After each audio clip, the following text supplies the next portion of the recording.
Hey, what's up, everybody? It is your friend here, Raza Is Retro, and welcome back to Raza Fight Series, the series where we play fighting games and we play as every single character and we try to see how far we can get. This edition is Super Street Fighter 2, and today we will be playing as Vega from Spain. Raza is Vega. Well, only time will tell. When it comes to Vega, I know it's going to sound a little repetitive because I pretty much have said this for every single character. But he is a great character to he's a great character to use. Obviously, if you know how to use him. Um, he's very fast. He's very agile. He's good in the air. Very tactical. I will definitely say that. I think some of the characters that are very tactical that come to mind are Vega, Guile, Dhalsim, Zangief, T-Hawk. Um, to an extent, I would even say Fei Long.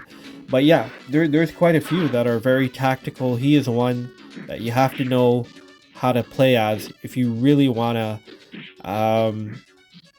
want to make full use of his potential.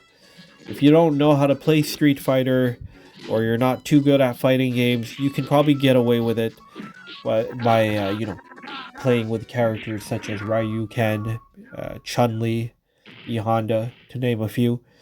But Vega, I feel like, yeah, you do have to know how to play as him. Now, when it comes to Vega, it's not a character I played much with, but definitely not a character that I haven't used at all. I've used him more than, characters such as Dhalsim, Guile, or Kami, as an example. But, um, you know, he's not somebody that I've used.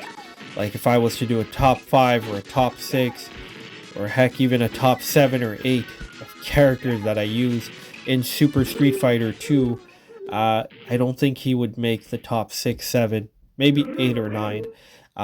So I do know how to play with him a bit. Some of his moves I'm not able to pull off, unfortunately, or I have trouble pulling them off.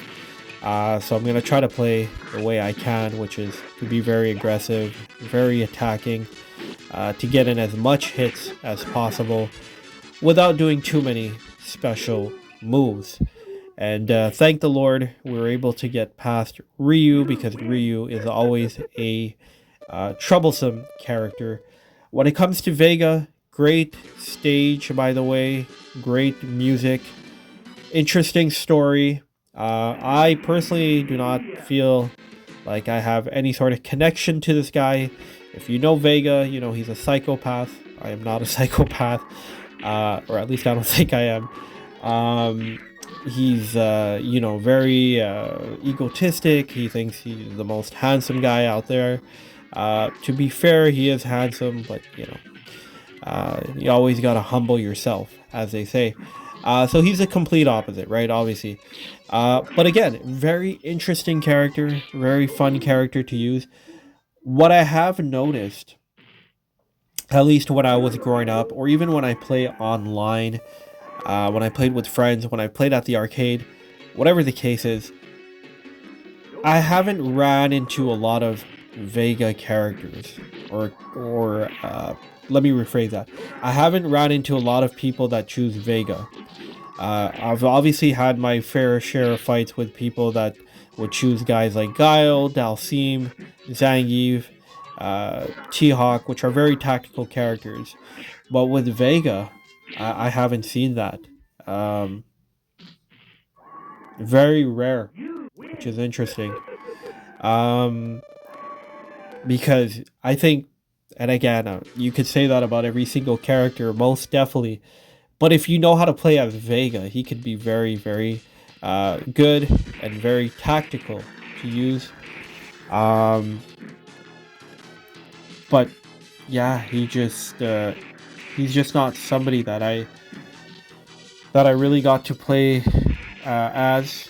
Um, as a kid, like growing up, I would always kind of go for the easier characters, like Ryu and Ken. They were my favorite while growing up, and of course, I still have a lot of love for both set of characters. It's just later on in life, I learned to love Blanca. Speaking of Blanca, I will be fighting him next. Um, so characters like, Vega, Guile, Dhalsim, to name a few, and oh, I pulled it off. Um, yeah, I would like stay away from them as much as possible. It was really later on where I was like, okay, I want to kind of explore some of the other characters, try to see who I can play good with, try to learn their movesets, some tactics, and whatnot. But again, I'm not an expert at the game. As you guys have watched so far in my series, there's some characters I played really good with, some not so good with, and some not good at all. But yeah, Vega, I would kind of put him maybe like somewhere a little in between, I guess. Hopefully we can get past Blanca, right? So far we have a 3-win streak, right? We're on 3 wins. So hopefully we can get a little further with the Vega, but only time will tell. Blanca is always a tough opponent. He's never easy to play against. Let's just put it that way, right? He can be very cheap.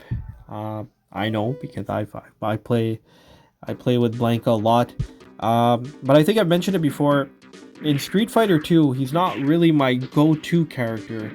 Um, he's definitely up there, but like I I really learned to love and appreciate Blanca in Street Fighter 4.